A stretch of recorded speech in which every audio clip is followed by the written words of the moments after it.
Merci. Bonjour à tous, bienvenue à cette session sur le Nexus éducation, formation et emploi.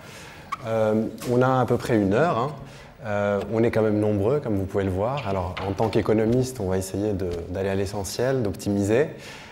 Donc je vais tout de suite donner la parole à Madame Khamisa El Kachash du HCP pour une présentation d'à peu près 10 minutes. Alors, bonjour tout le monde, je remercie l'audience et Policy Center pour la qualité de ce séminaire. Je me présente, je suis Khamisa El Kachash du HCP. Je vous présente aujourd'hui le profil et déterminant des jeunes NEET au Maroc, un éclairage à partir de l'enquête nationale sur l'emploi. Ce travail a pour objectif de compléter les travaux précédemment réalisés par le commissariat au plan en matière des jeunes et surtout des jeunes NEET.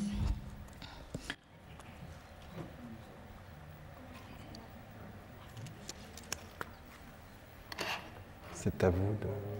Alors. Oui. Ah. Qu'est-ce qui se passe? Comment je fais pour...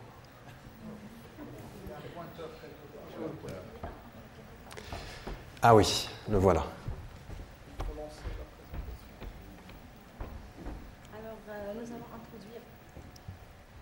Alors, nous allons introduire le contexte et l'objectif de cette étude, et puis le profil des jeunes NEET au Maroc, avec un focus sur les femmes NEET au Maroc, et puis la présentation déterminante du statut NEET.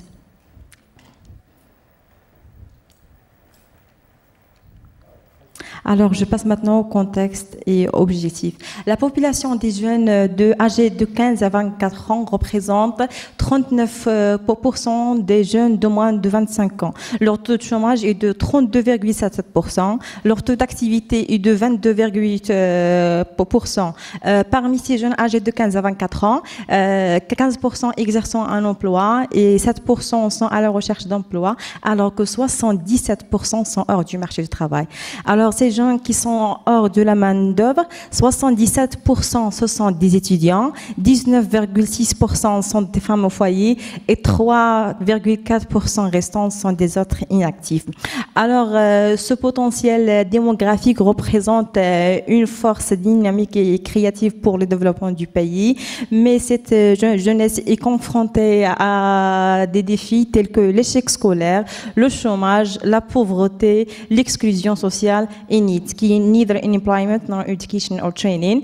Une attention particulière est portée à cette catégorie de jeunes partout au Maroc. Alors, en s'appuyant sur les données de l'enquête nationale sur l'emploi, en 2022, le taux de NEET est de 25,2%, soit 1,5 million de jeunes âgés de 15 à 24 ans sont en situation de NEET. À l'échelle mondiale et selon International Labour Organization, 23,5% des jeunes appartenaient à la catégorie des NEET. Alors, ce travail a pour objectif de fournir une analyse approfondie de la composition, des tendances et des implications socio-économiques de ce groupe démographique particulier, et puis dresser le profil des jeunes NEET au Maroc et analyser les déterminants et les facteurs influençant le statut NEET. Dans ce cadre, une régression logistique a été employée pour analyser la relation entre le statut NEET et un ensemble de variables explicatives. Alors, ces variables englobent l'âge, le genre, le statut matrimonial, le niveau de diplôme et d'autres variables relatives au ménage, telles que le milieu et la région de résidence, le niveau de diplôme de chef de ménage et le type d'activité de chef de ménage. Je passe au profil des jeunes NEET au Maroc en 2022. En se basant sur les données de l'enquête nationale sur l'emploi, 25,2% des jeunes âgés de 15 à 24 ans sont en situation de NEET, soit 1,5 million de jeunes NEET.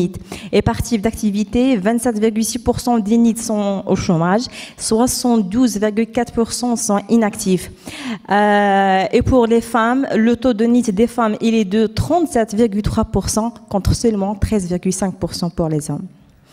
Alors, il y a des variations régionales. La répartition des jeunes NEET par milieu, 51,4% des jeunes NEET sont au milieu urbain et 5 régions, ils ont des taux de NEET supérieurs à la moyenne nationale, à savoir Mlimna Khnifra, l'Oriental, Fès Meknès, Marrakech Asfi et Souss Massa.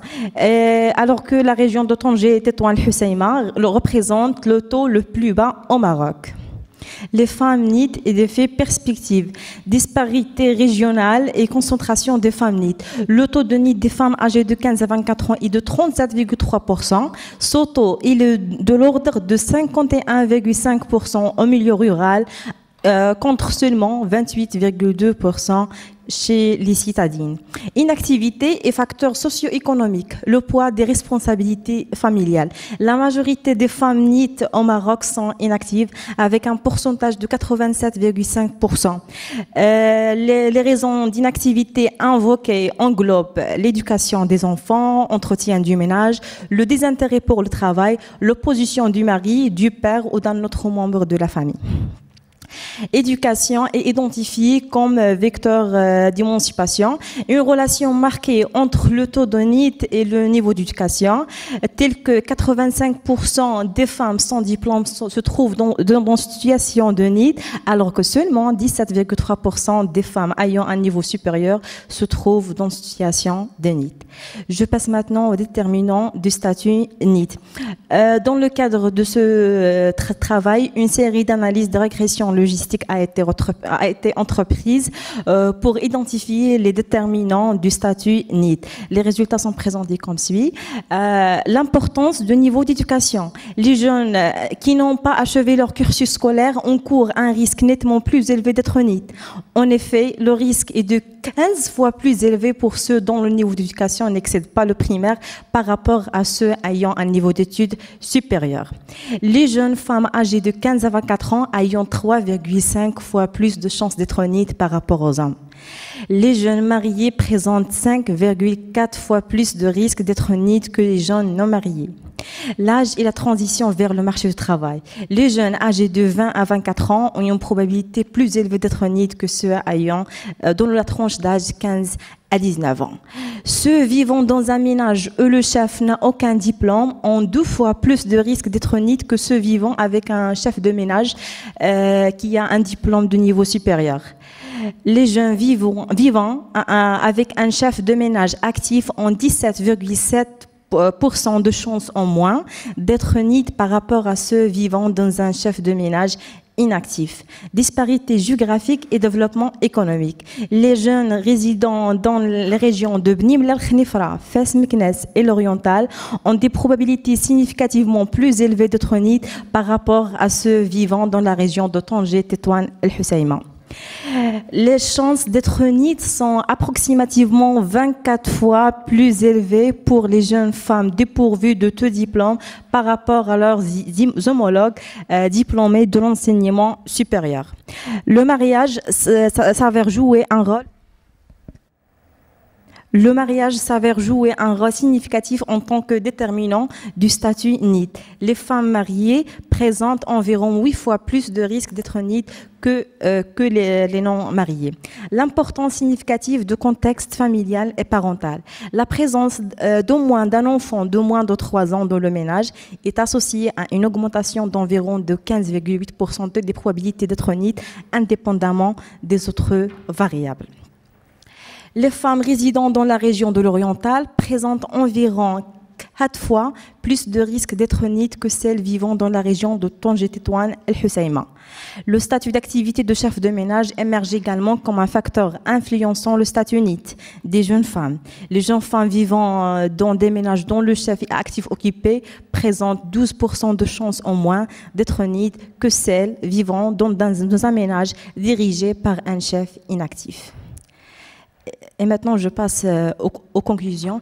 L'examination de la situation des jeunes NEET au Maroc a permis d'identifier les déterminants clés du statut NEET au Maroc. Le niveau d'éducation, le statut matrimonial, l'âge, le genre et le niveau d'éducation de chef de ménage et la dimension géographique sont les déterminants clés du statut NEET. Le niveau d'éducation est critique. Les niveaux d'éducation inférieurs augmentent le risque de NEET alors que les niveaux supérieurs le réduisent. Les femmes, le genre en tant que tel émerge un déterminant clé de situation de NEET. Les femmes sont plus touchées par le NEET que les hommes. La situation matrimoniale, c'est un déterminant clé de NEET pour les femmes. les femmes mariées sont plus exposées à la nitude. L'éducation de chef de ménage, c'est un facteur clé. Les femmes dirigées par les non-diplômés montrent un risque accru de NIT. Ce constat montre l'importance du contexte familial et parental dans les trajectoires des jeunes. Les jeunes adultes de 20 à 24 ans sont particulièrement touchés par la nitude, pointant vers des défis dans la transition vers le marché du travail et les études supérieures.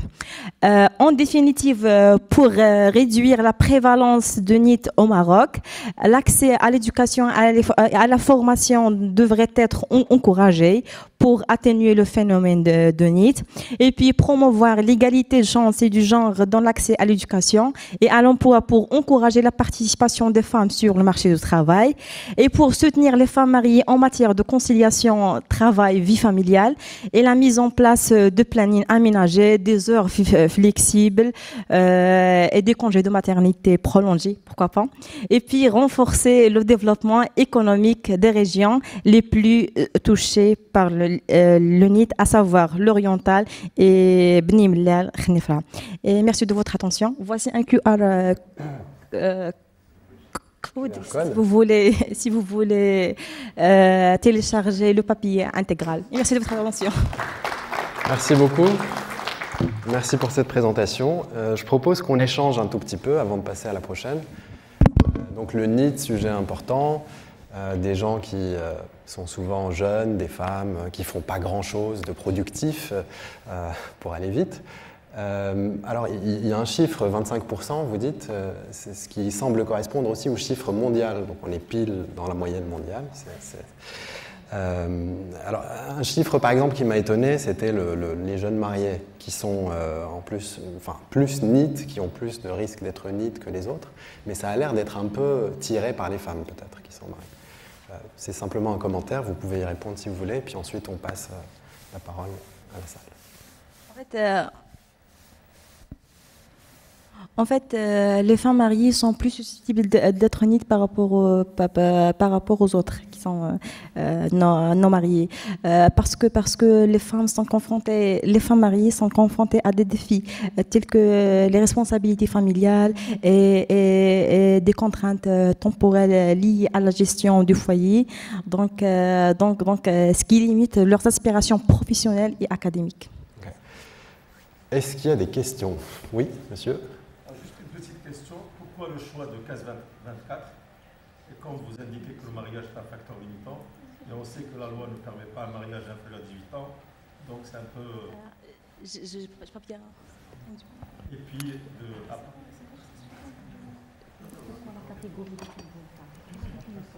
Bon, allez, tenez. Je reprends ma question. Qu'est-ce qui vous a obligé de prendre la tranche d'âge de 15 à 24 ans? Pourquoi ne pas prendre 20-30 ans? Et comme vous dites que le mariage est un facteur limitant, c'est-à-dire un facteur qui pousse vers l'NIT, et on sait que la loi ne permet pas un mariage inférieur à 18 ans, donc ça fausse un peu les observations.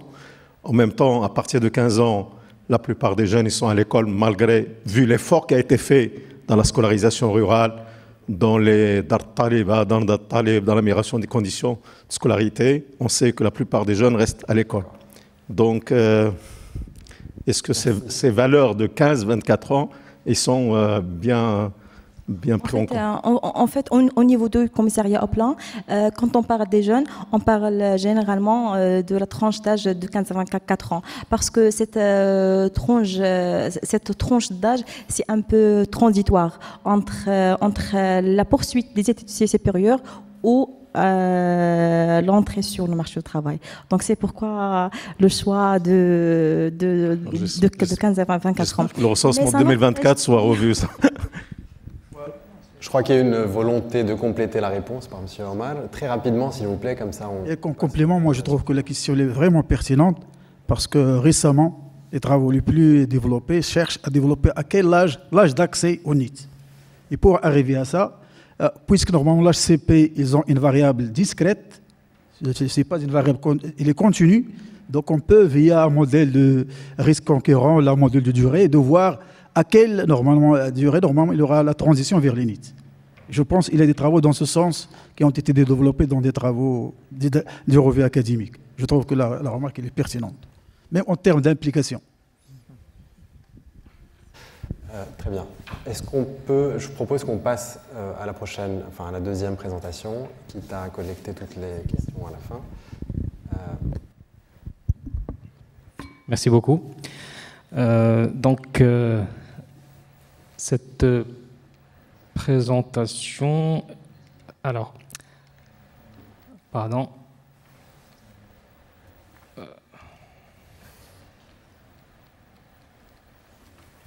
Pas de retour en arrière. Ah oui.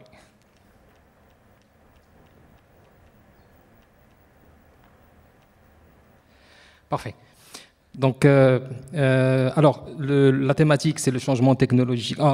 Karim El Mokri, je suis économiste, faculté Mohamed V, et je suis expert au Conseil économique, social et environnemental.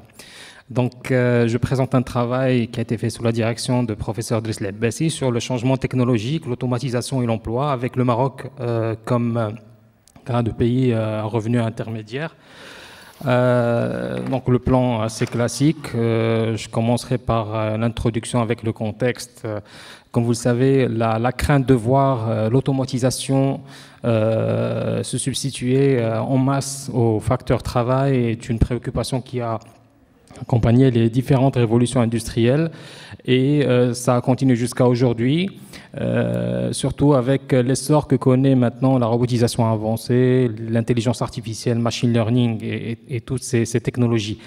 Sauf que dans les faits, ce scénario qu'on qualifie de robocalypse ne s'est jamais produit et sinon on aurait assisté à une explosion de chômage un peu partout dans le monde de manière continue. Ce qui ne veut pas dire qu'il ne faut pas s'intéresser à cette question parce qu'il y a beaucoup d'auteurs qui disent que cette fois-ci pourrait être différente. On a des technologies qui se développent rapidement dans le domaine de l'intelligence artificielle, les capteurs sensoriels intelligents et d'autres. Et parallèlement, on a aussi une dégradation de certains indicateurs de l'emploi un peu partout dans le monde, baisse de la part du travail dans la valeur ajoutée, recul de l'intensité de la croissance en emploi, polarisation de l'emploi et autres. La théorie, les cadres théoriques, ça a commencé avec les précurseurs, mais les plus récents sont le cadre de la SBTC, la Skill Based Technical Change, qui fait que l'automatisation menace les emplois les moins qualifiés. Mais cette théorie n'a pas permis d'expliquer la polarisation de l'emploi, c'est-à-dire la baisse des emplois moyennement qualifiés et la hausse des emplois dans les deux extrémités de la distribution. Ça a été rattrapé par la RBTC, la Routine Based Technical Change, qui a été le point de départ de notre travail. Et même cette RBTC, où la technologie va se remplacer plutôt les emplois intensifs en tâches routinières, procédurales, et tout ça. Donc, elle est aussi challengée par l'IA et le machine learning qui menacent de plus en plus de cols blancs, contrairement à la robotisation qui menace les cols bleus. En tout cas, la théorie, le cas théorique ne permet pas de trancher sur cette question-là. Et la littérature empirique aussi, les résultats sont très, très hétérogènes. D'où les pays de la région, enfin les pays en développement et surtout les pays de la région maintenant sont peu couverts par ces études. D'où l'intérêt de se concentrer sur le cas du Maroc. Dans 3 questions, on a essayé d'y répondre. La première, c'est quelles sont les répercussions sur la structure de l'emploi au Maroc. Est-ce qu'on peut parler de déroutinisation ou de routinisation de l'emploi, la structure d'emploi? Et au-delà de la routinisation, quel niveau d'exposition des emplois au Maroc à l'automatisation et à l'IA? Et enfin, quels sont les effets, cette fois-ci, non pas sur la structure, mais sur le volume, et surtout la demande de travail? Alors, le Maroc, c'est minuscule, la densité de robots industriels par 10 000 employés, comme vous pouvez le voir, mais c'est comparable à d'autres pays en développement. Maintenant, il paraît très faible comparativement à des pays avancés. Mais n'empêche, lorsqu'on compare un peu l'évolution dans la durée, on se rend compte que l'importation de robots industriels a quand même augmenté avec un phénomène de rattrapage, probablement grâce aux IDE dans le domaine industriel. Et si on rajoute à ce graphique d'autres type de robotisation ou d'automatisation plutôt dans le secteur des services, c'est beaucoup plus important. Maintenant, pour essayer d'évaluer le niveau d'intensité routinière de l'emploi au Maroc, il fallait le mesurer par un indicateur. On s'est basé sur l'approche adoptée par Autor, Dorn et Archimoglu sur l'indice d'intensité en tâches routinières. Il a fallu combiner entre l'enquête de l'emploi, la structure de l'enquête d'emploi au Maroc et une base de données qui va essayer de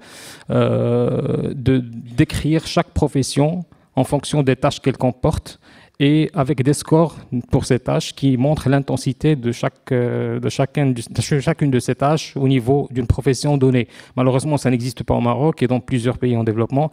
On était obligé, c'est une limite de travailler avec la base ONET qui a été élaborée aux États-Unis. L'hypothèse n'est pas de dire que le marché de travail aux États-Unis est le même que le marché de travail au Maroc, mais ce qui nous importe, c'est le ranking ou bien le classement des scores de ces tâches au niveau d'une profession. Et le ranking, il est plus ou moins le même entre les différents pays. D'ailleurs, ça a été fait dans plusieurs travaux sur les pays émergents. Alors, le RTI, ou l'indice de l'intensité en tâches routinières, a été élaboré selon l'équation suivante. Et ce qui nous a donné comme premier résultat, conformément aux attentes, on a un indice d'intensité en tâches routinières qui est plus faible pour les managers, les responsables, les professions scientifiques et intellectuelles. Donc, elles sont moins exposées à l'automatisation. Mais il est beaucoup plus élevé pour certaines professions comme les employés administratifs qui ont des tâches procédurales répétitives ou dans un domaine assez bien cerné, ou bien aussi dans les ouvriers d'assemblage dans le secteur industriel, par exemple. La dynamique dans le temps, on est entre 2004 et 2018, le RTI n'a pas changé énormément et on verra pourquoi. Par catégorie sociodémographique, on peut voir aussi que entre les hommes et les femmes, il n'y a pas vraiment une grande différence en termes d'exposition, en termes de routinisation de l'emploi. Ça, c'est bien sûr l'image globale, mais ça change en fonction des professions. Par niveau de qualification, on a les qualifications moyennes qui sont les plus exposées et sont plus orientées vers les emplois à forte intensité routinière. Les moins qualifiés dans une moindre mesure, mais ceux qui sont les moins exposés, c'est les professions ou les diplômes de l'enseignement supérieur. Et par tranche d'âge, on a les plus exposés sont les plus jeunes. Ça peut paraître paradoxal, mais il y a des explications à ça, on pourra en parler tout à l'heure. Alors, pour voir s'il y a routinisation ou déroutinisation de la structure de l'emploi au Maroc, la première étape, c'était de répartir les professions par leur RTI en terciles, donc 3 catégories, faiblement routinière, moyennement routinière ou à routinisation élevée, et de voir leur part, comment ils ont évolué dans le temps entre 2004 et 2018. Alors, on n'a ni routinisation, ni déroutinisation claire. On a un format atypique en U inversé, c'est-à-dire qu'il y a une demande relative plus importante pour le travail dans les emplois les moyennement routiniers, alors que dans les deux extrémités, on a une baisse. Alors, pour confirmer ça, on a une analyse économétrique qui a constitué à régresser la variation de l'emploi entre 2004-2018 sur la valeur du RTI initial et l'indice d'offshoreabilité ou disposition à la délocalisation de certains métiers, ainsi qu'un certain nombre de variables de contrôle et des variables muettes par branche. Ce qui ressort, c'est que la première colonne, vous voyez, l'indice ou le coefficient du RTI en 2004 n'est pas significatif. Il est négatif, mais il n'est pas significatif, ce qui veut dire qu'on ne peut pas dire qu'il y a une déroutinisation. La même chose pour le secteur non agricole. Par contre, lorsqu'on rajoute le RTI au carré, on retrouve la fameuse allure en cloche ou le U inversé, et c'est significatif cette fois-ci, et c'est robuste même quand on introduit d'autres variables de contrôle. Pour confirmer encore une fois, on a fait le test de Sasabushi-Lindmelum, qui confirme également l'existence du profil de U inversé. Donc le résultat, c'est que le profil de la structure de l'emploi par niveau d'intensité en tâches routinières au Maroc emprunte une forme atypique en U inversé. Il est différent de celui observé dans les pays avancés qui connaissent une déroutinisation à cause de l'automatisation et ne permet pas non plus de confirmer l'hypothèse de routinisation de l'emploi qui est une hypothèse émise dans certains travaux travaux, notamment DAS et Hilgenstock, qui disent qu'on assiste à une routinisation parce qu'on a un processus de transformation structurelle. On passe de l'agriculture à l'industrie. L'industrie est plus routinière, plus intensive en routine que l'agriculture. Et donc, on aura une routinisation de l'emploi en général. Or, ça ne prend pas en considération les pays qui ont connu une certaine phase de désindustrialisation précoce, les pays qui ont un emploi informel important. C'est des détails qu'on a essayé d'aborder avec professeur Ebourg et professeur Dessabassi dans un papier qui sortira bientôt. Donc, au-delà même de la routinisation, il y a aussi, on peut dire qu'il y a des auteurs qui ont essayé d'avancer l'idée que l'automatisation va remplacer non seulement les emplois intensifs en tâches routinières, mais aussi ceux qui sont moins intensifs en tâches routinières, et les cols blancs. Donc là, c'est Frey et Osborne. Si on applique les probabilités de Frey et Osborne qui disent que l'automatisation menacerait même les emplois à caractère non routinier à la structure de l'emploi au Maroc, on trouve que 46,8% des emplois au Maroc hors emploi à caractère politique, sécuritaire et religieux, ont un risque fort, une exposition forte à l'automatisation. Bien sûr, c'est une méthodologie qui est critiquée parce qu'ils considèrent que toute une profession est automatisable, alors que d'autres auteurs disent que ce sont juste quelques tâches au sein d'une profession donnée qui sont automatisables. Lorsqu'on veut avoir l'exposition à l'IA et non pas la robotisation, en appliquant par exemple la méthode de Felten, Raj et Siemens, là on tombe sur quelque chose comme 13,8% qui sont fortement exposés à l'IA, ce qui est tout à fait compréhensible parce que l'IA, elle menace plus les fonctions hautement qualifiées, les cols blancs, et cette fonction-là ne représente pas grand-chose dans la structure de l'emploi au Maroc. Par contre, il y a 64% qui sont exposés de manière intermédiaire à l'IA, et c'est une menace parce que ce qui est aujourd'hui moyennement exposé peut devenir fortement exposé demain, étant donné la vitesse de développement de ces technologies. Dernier point, c'est l'impact sur la... Peut-être rapidement le dernier point. OK. L'impact sur la demande de travail, cette fois-ci c'est sur le volume et non pas la structure. Donc on s'est basé sur le cadre de Hashimoglou et Restrepo. Il permet de décomposer l'impact sur la demande de travail en un certain nombre d'effets. Ce qui nous intéresse ici, c'est l'impact net, direct de l'automatisation sur la demande de travail. Il y en a deux.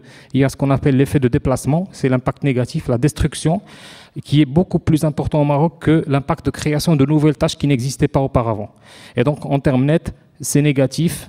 Bien sûr, on parle d'impact direct. Et dans le temps, ça se creuse.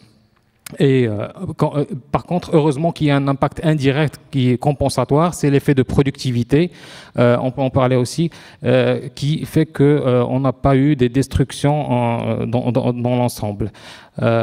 Conclusion, recommandation, je passerai ça. Alors oui, juste si on veut faire le lien avec l'éducation et la formation, donc il faut, par la politique d'enseignement, investir dans l'apprentissage des compétences complémentaires à la robotisation, digitalisation, ou dont la productivité peut être améliorée par l'automatisation. Il y a comme les STEM, sciences techniques, ingénierie et mathématiques, analyse critique, problem solving, soft skills, surtout si on se dirige vers l'économie du care, créativité, des cycles courts de formation professionnelle, des certificats, il faut les multiplier parce que les technologies avancent rapidement, il faut des certificats pour s'adapter et garder l'employabilité. Accompagner aussi les incitations à la formation continue au sein de l'entreprise, c'est un must, et surtout un référentiel des emplois et compétences pour pouvoir faire le suivi et anticiper les métiers en déclin et les métiers en émergence. Merci pour le retard. Merci beaucoup. Bon, sans attendre, on va passer à la prochaine présentation, donc par monsieur... Oui.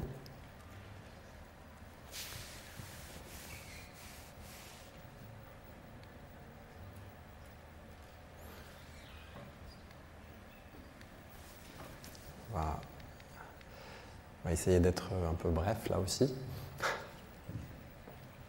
Donc, merci. Et il m'appartient de renouveler mes remerciements pour les organisateurs et aussi pour les participants pour la qualité des échanges. Donc, il nous appartient dans ce panel de partager un ensemble de travaux que nous avons menés pour investiguer une des relations les plus complexes, à savoir la relation formation-emploi. Et cela en mobilisant des données, une analyse d'abord dynamique et des données longitudinales pour suivre normalement les lauréats durant un cursus au moins de 41 mois, mois par mois. Et donc le plan, c'est un plan classique. D'abord, je commence par partager avec vous d'abord quel constat, ou bien les motivations de ces recherches, ensuite la méthodologie mobilisée, enfin les résultats. Donc brièvement, donc, pour ne pas alourdir l'exposé avec normalement des détails que nous avons déjà partagés, donc je pense que cette relation, c'est une relation complexe, ça nécessite normalement des travaux un peu avancés qui mobilisent des données individuelles. Donc l'enjeu, c'est de répondre à deux questions.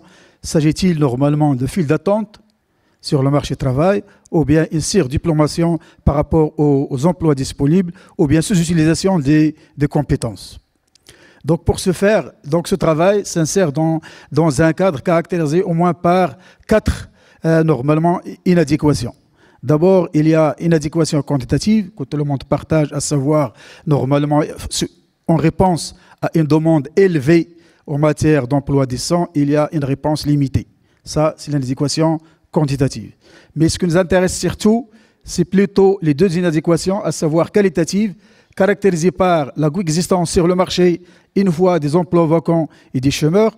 Je vous rappelle un peu l'histoire, ça remonte aux travaux déjà menés par le Conseil national de la jeunesse et de l'avenir en 1993, je pense, où il a réalisé une enquête à l'échelle nationale. Il a constaté, d'une part, il y a 100 000 emplois vacants, et de l'autre part, il y a des demandeurs d'emploi. Autrement dit qu'il y a un problème de mismatch.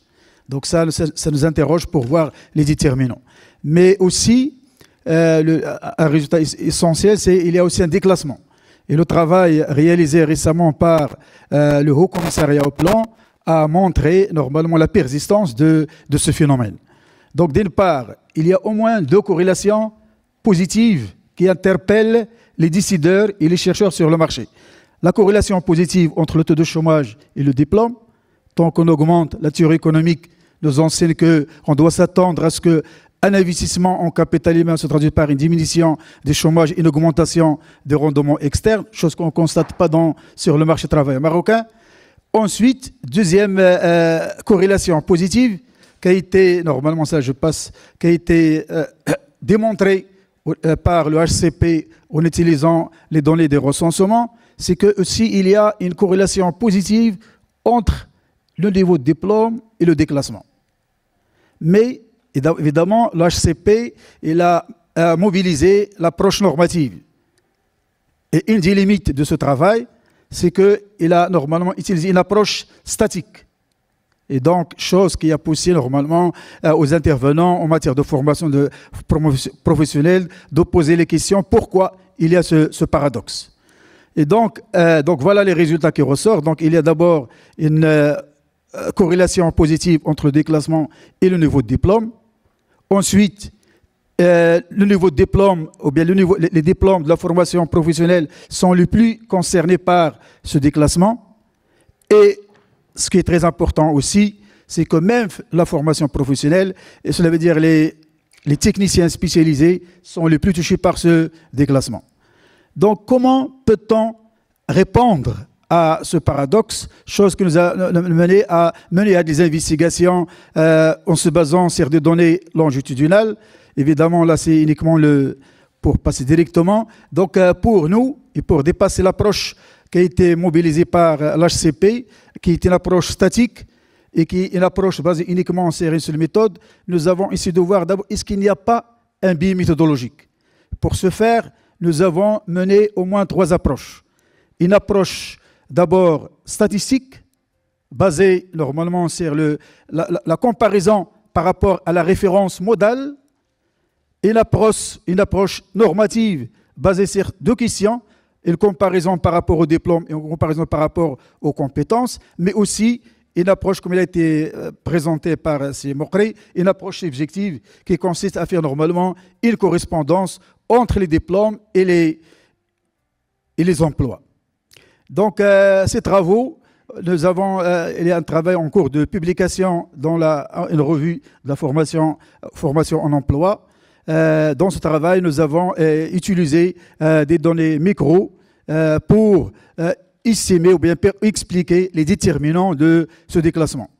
Donc, l'approche que nous avons mobilisée dans ce travail, c'est une approche en 2 étapes. C'est l'approche de Hickman, qui cherche à voir est-ce qu'il n'y a pas un biais de sélection. Il nous appartient d'estimer les facteurs qui expliquent normalement l'emploi. Et si une personne est en emploi, est-ce qu'il est déclassé subjectivement, statistiquement ou bien d'une manière normative. Donc, tout ça pour un peu minimiser les biais de sélection. Et de ce travail, il ressort que les techniciens spécialisés sont surreprésentés parmi la classe déclassée. Autrement dit, donc, il y a une persistance de déclassement. Et ce qui est très important, là où l'élément fondamental, c'est que ce problème-là, c'est un problème avec une dépendance temporelle. Cela veut dire parce qu'ici, il y a 2 périodes. Après 9 mois, et on a fait aussi le travail après 36 mois, pour voir d'abord est-ce que la probabilité d'être déclassé après 9 mois augmente ou impacte la probabilité de rester normalement déclassé après 36 mois. Donc les modèles que nous avons normalement mobilisés ont confirmé normalement cette dépendance temporelle, chose qui normalement nous amène à revoir normalement, et c'est d'ailleurs d'ouvrir la boîte noire, de dire qu'il est question normalement d'interroger le mode de formation pour transiter vers des modèles pilotés par la demande. Et lorsqu'on parle des modèles pilotés par la demande, il ne faut pas uniquement impliquer les entreprises pour trouver les stages ou bien pour trouver les opportunités pour les jeunes, mais il faut impliquer les entreprises durant même tout le processus de la conception de la FLR jusqu'à normalement à l'insertion, jusqu'à normalement la réinsertion. Donc ça, c'est les résultats. Donc maintenant, c'est de voir à part, parce que la première partie, c'était la partie descriptive univariée pour voir le déclassement. Deuxième partie, pour voir les facteurs qui expliquent le déclassement. Et donc, les enseignements de la théorie économique sont normalement validés par les modèles que nous avons explorés. Il ressort normalement d'abord, le premier facteur, c'est les facteurs individuels, le genre, l'âge, l'effet âge, l'effet genre, mais ce qui est très important, l'effet caractéristique des ménages, chose qui nous pousse toujours à dire que dans les pays en voie de développement, notamment au Maroc, il est question d'analyser la question du marché du travail en tenant compte de la structure des ménages et non pas uniquement des stratégies individuelles. Donc, un deuxième travail que nous avons publié cette fois-ci dans une revue normalement MRED, qui consiste à changer la méthodologie. Non pas à opter pour des modèles à choix discret, mais cette fois-ci, c'est un apport méthodologique à combler ce qu'on appelle les données de comptage, les données de poisson, les données de non linéaires avec le biais de sélection. Donc de l'apport de ce modèle. Et donc ce modèle-là, parce que nous, on a estimé il y a 3 déclassements, il nous appartient à chaque fois de voir 0 déclassement, 1 déclassement, 3. Donc c'est une variable discrète qu'on cherche à expliquer par les variables individuelles. Donc ce travail, une fois on a réalisé ce déclassement, il nous appartient maintenant de revoir comment situer tout ce qu'on a dit dans les trajectoires individuelles.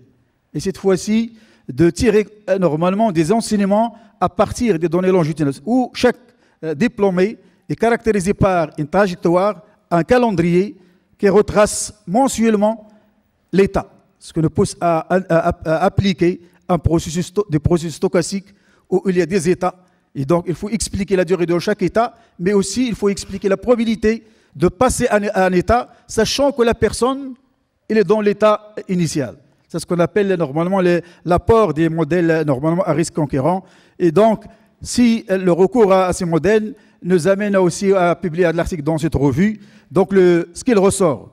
Donc, lorsqu'on a analysé les lauréats normalement de l'enseignement supérieur, aussi bien selon l'enquête expérimentale menée en 2012 et l'enquête réalisée en 2020, qui consiste normalement parce que vous savez que l'instance d'évaluation, nous avons assisté à l'instance d'évaluation pour faire ce travail qui s'inspire des travaux de CEREC, des travaux de génération et normalement de constitut de trajectoire.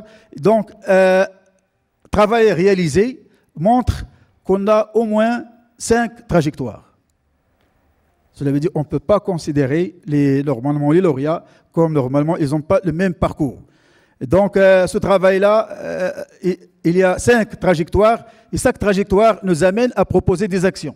Mais on a choisi uniquement ici 2 trajectoires, les 2 qui sont dans les extrémités, à savoir une trajectoire dominée par l'emploi, vertueuse, et une trajectoire dominée par le chômage, où il y a l'exclusion, où il y a normalement le chômage de longue durée. Et de voir quelles sont les variables individuelles, les variables d'interaction qui expliquent normalement la persistance dans les états. Et une remarque essentielle qui ressort, c'est la nature de la formation joue un rôle très important dans les parcours.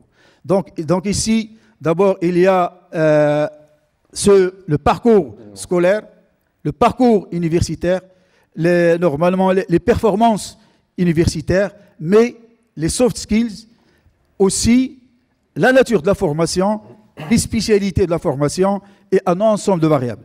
Au-delà aussi, il y a l'effet genre et il y a l'effet âge. Voilà, merci. Pour respecter un peu le temps. J'aurai le temps pour vous. Je donne la parole maintenant à notre dernière présentatrice pour nous parler des politiques actives de l'emploi au Maroc. Alors, c'est une équipe, ils sont 2. Alors, bonjour tout le monde, je suis professeur Malim Liouaddine de l'université Ibn Tufayl et je vais vous présenter aujourd'hui avec Dr Ayoub Saadi notre recherche qui s'intitule Une évaluation microéconométrique des politiques actives de l'emploi au Maroc. Donc, nous allons vous présenter un petit peu le contexte, le pourquoi de l'évaluation des programmes et des politiques actives d'emploi au Maroc, avec une analyse longitudinale du marché du travail. Et ensuite, nous allons présenter notre évaluation microéconométrique des programmes actifs d'emploi, IDMEJ. Et par la suite, nous allons aussi voir l'impact des programmes d'intermédiation sur le marché du travail au Maroc. Pourquoi la question de l'emploi? Parce que tout simplement, l'emploi des jeunes est maintenant considéré comme une problématique qui s'inscrit dans les schémas de développement, aussi bien pour les pays développés que pour les pays en voie de développement, parce qu'on constate qu'il y a des taux de chômage qui sont plus élevés auprès des jeunes, des femmes et surtout auprès des diplômés issus de l'enseignement supérieur. Et aussi face à la rareté et des opportunités de l'emploi suite aux bouleversements mondiaux, aux pandémies, etc. Et donc là, les politiques de l'emploi sont une solution qui est proposée par les gouvernements afin d'atténuer les chômages et favoriser l'inclusion des jeunes sur le marché du travail. Donc les politiques actives du marché de travail au Maroc peuvent être regroupées en 2 catégories. Nous avons les programmes d'intermédiation, soit par les agences publics ou privés, ou encore les programmes actifs de l'emploi tels que IDMEJ, Tahil, Muqawalati et bien d'autres. C'est des mécanismes qui sont instaurés pour favoriser l'inclusion sur le marché du travail. Mais est-ce que ces programmes arrivent-ils à résoudre le problème de l'inclusion ou bien est-ce qu'ils sont efficaces? Ou combien d'entre eux sont efficaces, combien ne le sont pas. C'est d'où l'intérêt d'avoir des politiques publiques rigoureuses, basées sur des évidences scientifiques.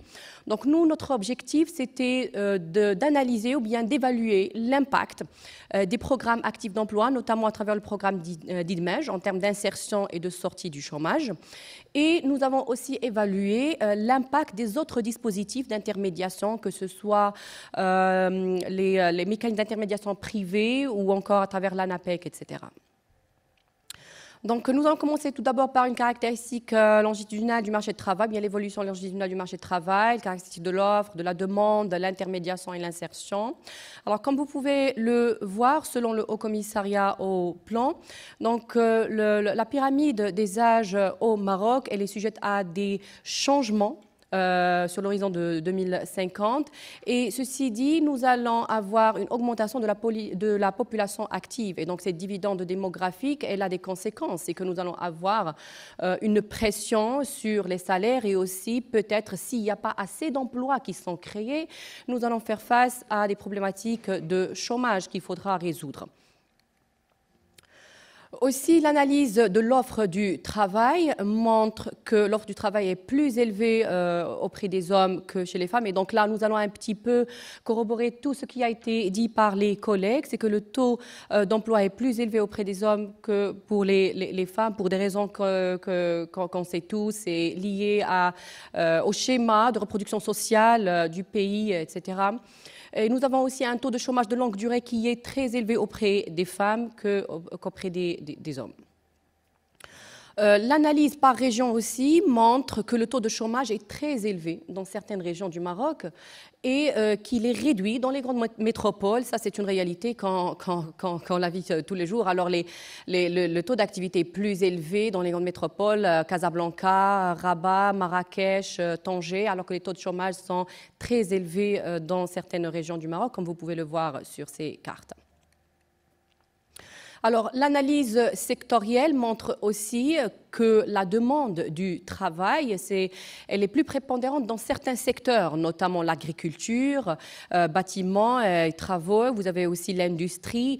Et là, nous pouvons faire un constat, c'est que ce sont des secteurs, par exemple pour le bâtiment, c'est des secteurs à prédominance masculine. Et donc là, la création de l'emploi, si elle se fait précisément dans un secteur où il y a quasiment que des hommes. Et donc là, on peut faire des liaisons, pourquoi le taux d'activité il est très bas chez les femmes, si on veut faire le lien avec ce secteur d'activité.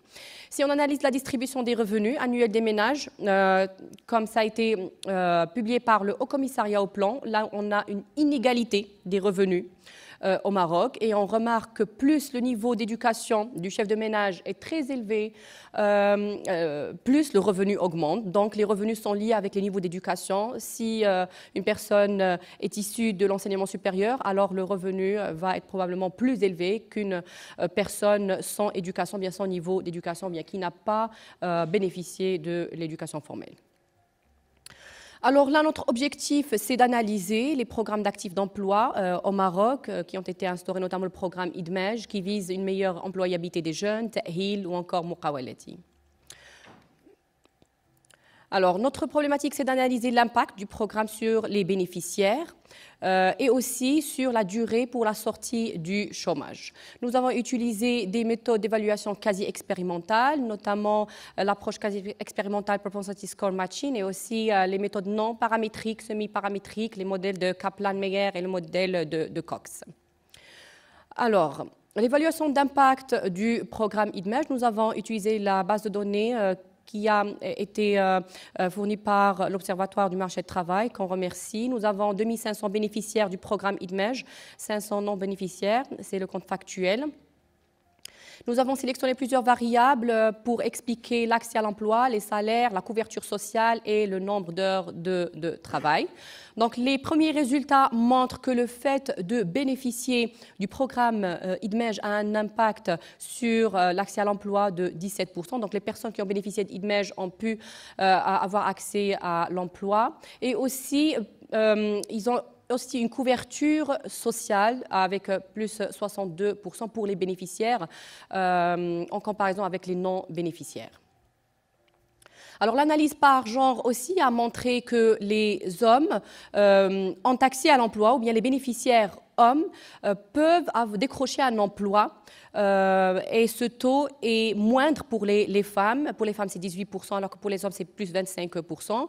Et les lauréats de la formation professionnelle sont la catégorie qui peut plus bénéficier ou bien avoir un emploi si elle est bénéficiaire du programme IDMEJ. Et là, je rejoins les résultats qui ont été obtenus par professeur Ibourk. Et aussi, il faut faire la relation avec l'enquête de cheminement pour savoir le pourquoi des lauréats de la formation professionnelle. Il faudra analyser la qualité de l'emploi, les salaires, etc.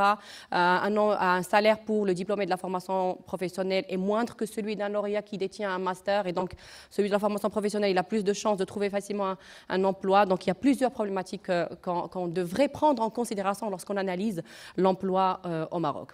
Alors, par la suite, nous avons analysé aussi la durée de la sortie du chômage, sur combien de temps, ou bien l'événement qui va déclencher la sortie du chômage. Et là, c'est mon collègue Ayoub Saadi qui va vous présenter cette enquête. Et à notre connaissance, elle est pionnière au Maroc parce qu'on a utilisé les modèles de survie. Merci, Madame la professeure. Je vais vous demander d'être un peu bref, s'il vous plaît.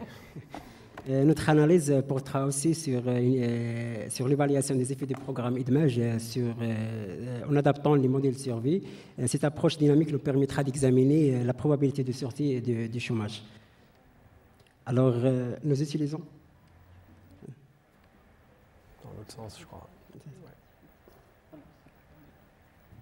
Voilà.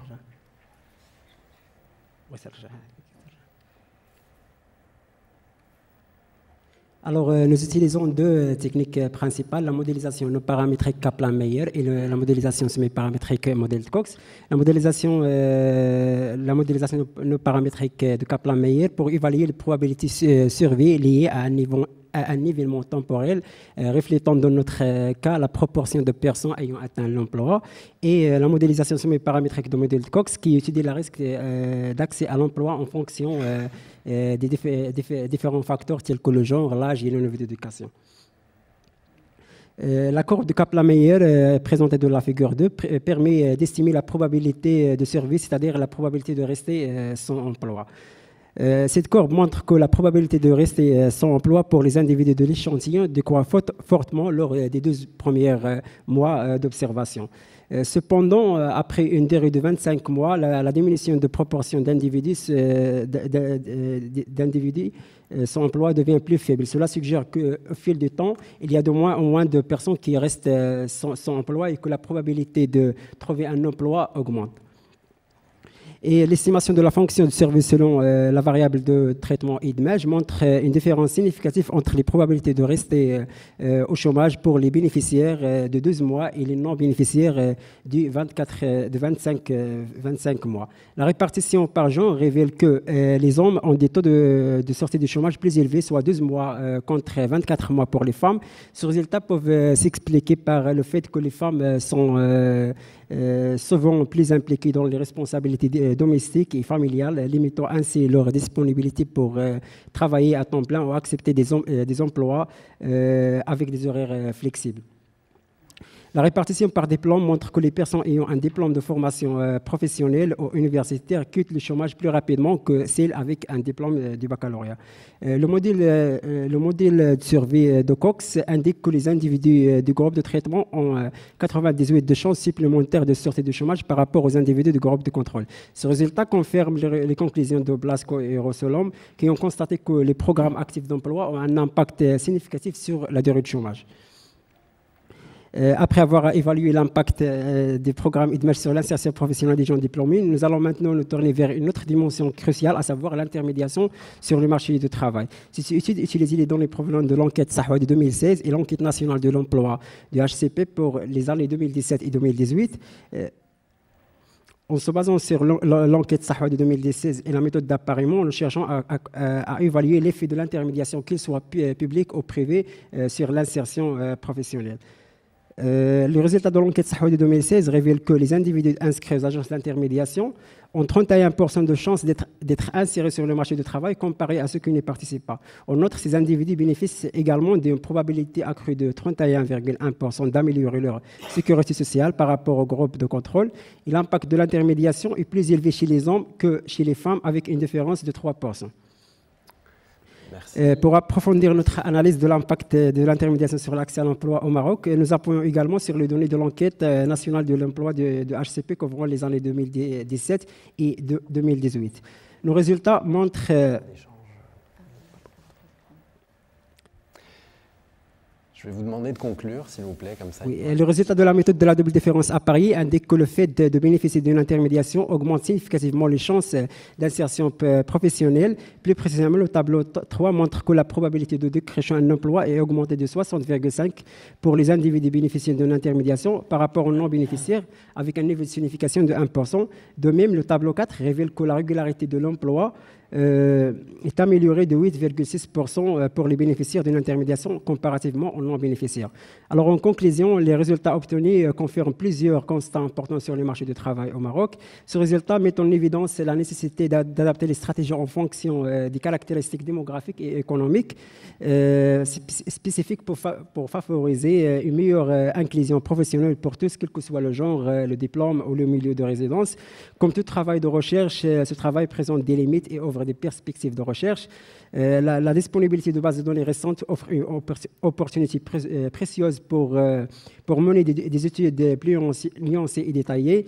Et une analyse comparative approfondie des politiques d'emploi dans différents contextes nationaux ou régionaux, tels qu'une évaluation microéconomique, telle que des programmes Força, Awrach, Tahil et Muqawalati, pourrait apporter des perspectives supplémentaires sur l'efficacité des interventions publiques en matière d'emploi. Et aussi, les expérimentations contrôlées randomisées représentent une méthode rigoureuse pour évaluer l'impact des programmes d'emploi.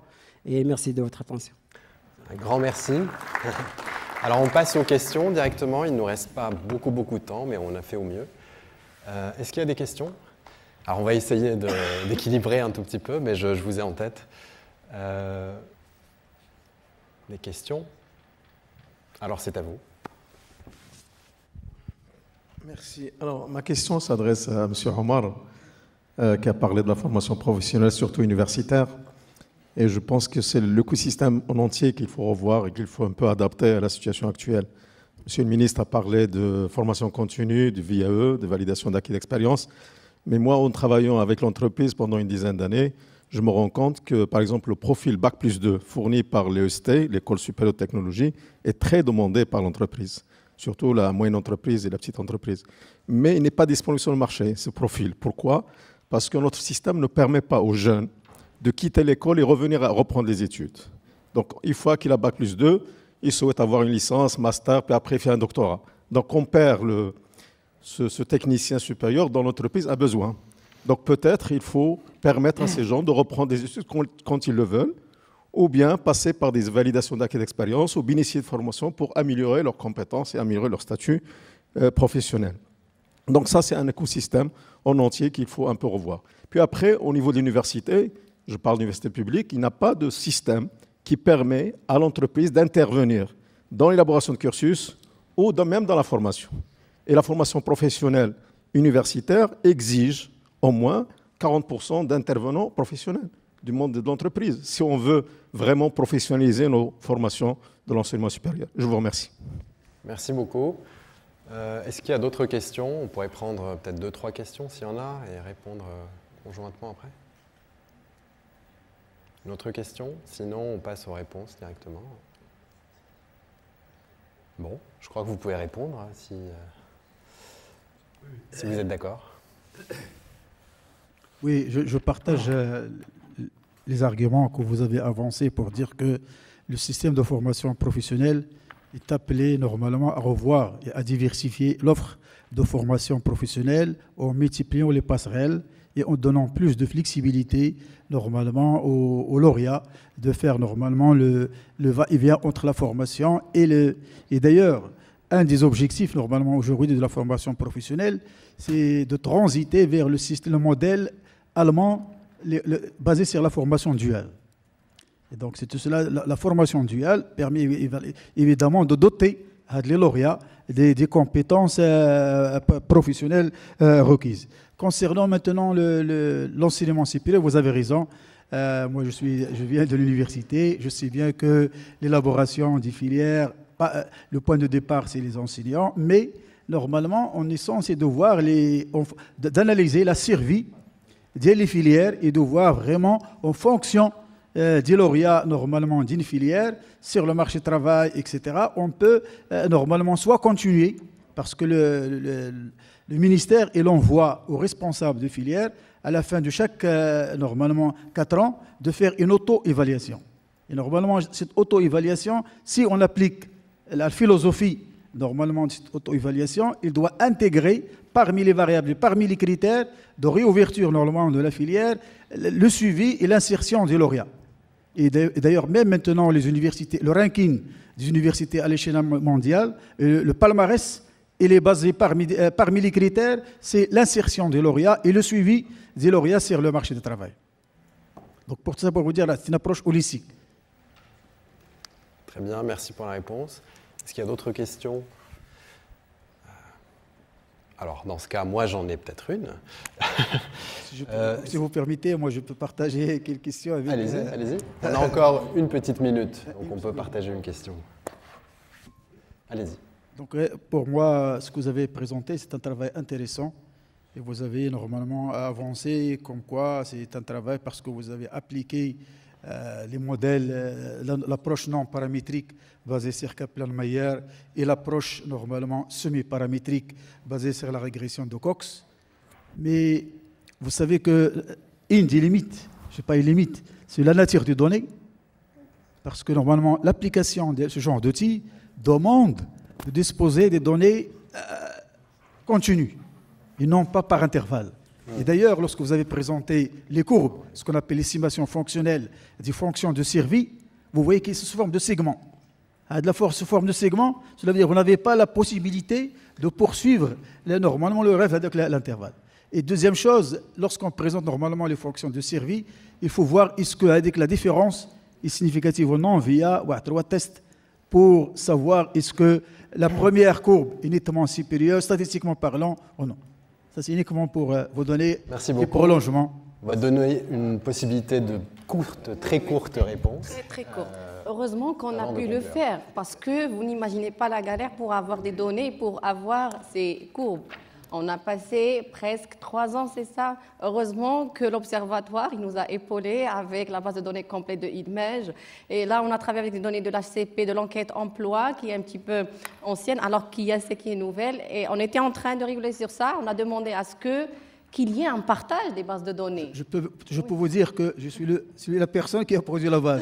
Ben oui, elle est là. J'ai jamais exploité la base en attendant l'accord de l'Observatoire. Voilà, c'est ça. Et récemment, nous, on vient de voir aussi notre article en mobilisant les méthodes sur l'évaluation d'impact. Vous avez 23 000 bénéficiaires. Donc, s'il y a les bases de données, c'est un appel que je dis toujours. S'il y a des bases de données, on pourrait peut-être améliorer le travail. Merci. Merci beaucoup. Merci beaucoup. Développer l'accès à la data. Merci beaucoup. On pourra bien sûr échanger un peu plus, dans d'autres cercles plus tard. Merci d'avoir participé à cette session et à la prochaine. Bonjour tout le monde. Je suis Aït Abdelaziz, économiste et responsable département recherche au sein de Policy Center for the New South. Ravi et honoré de modérer cette dernière session de cette journée extrêmement intéressante sur le marché du travail. Et donc, peut-être pour conclure, on va discuter d'un certain nombre de phénomènes qui sont transverses et qui traversent l'économie mondiale, je dirais, et l'économie marocaine également, en abordant un certain nombre de transitions et leurs implications sur le marché du travail.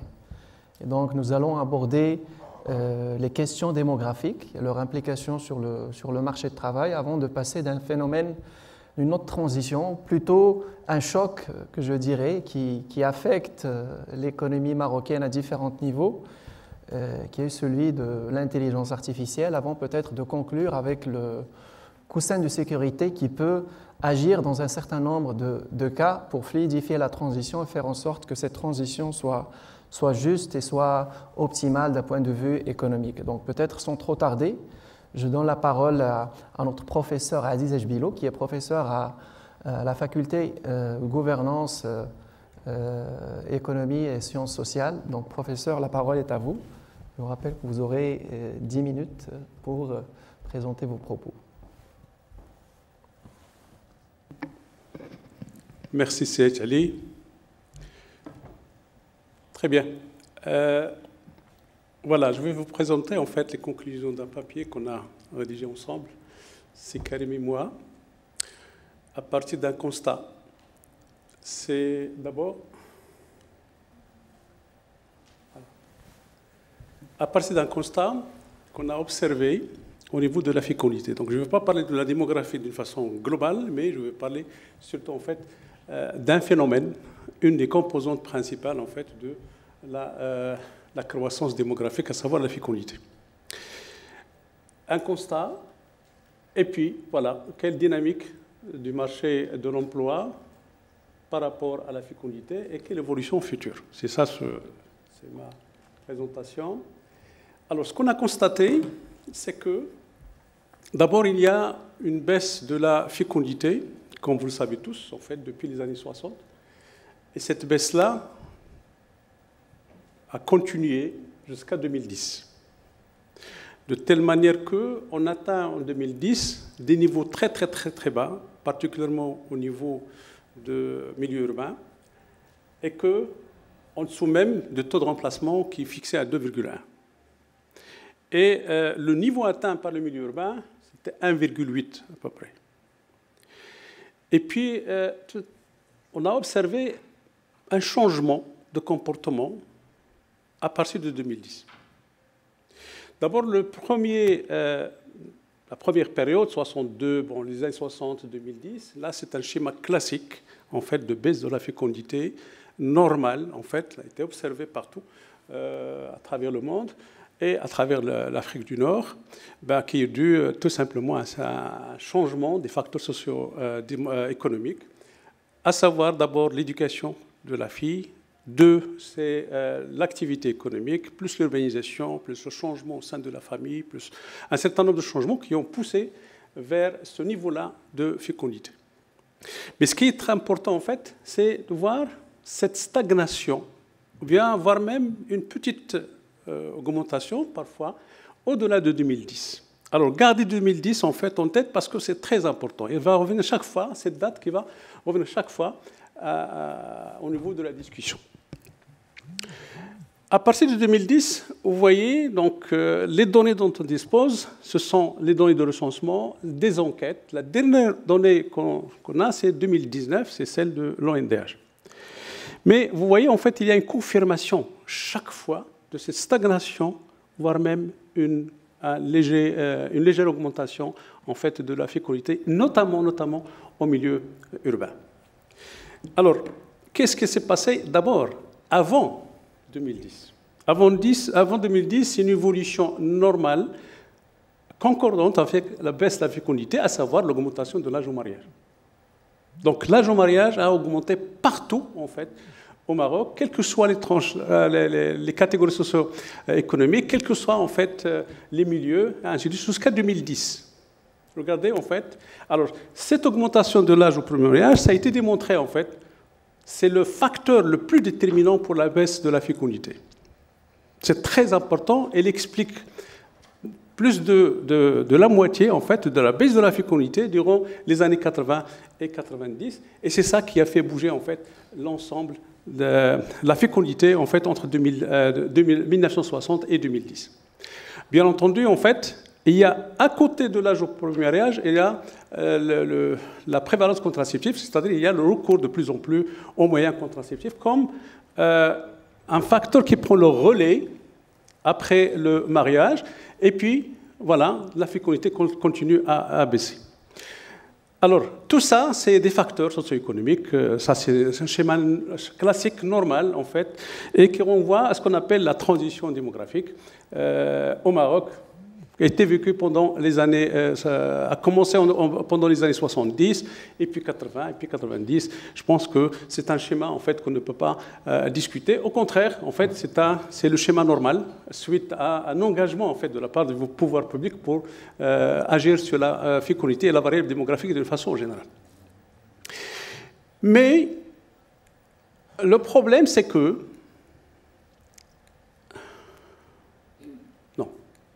doit revenir.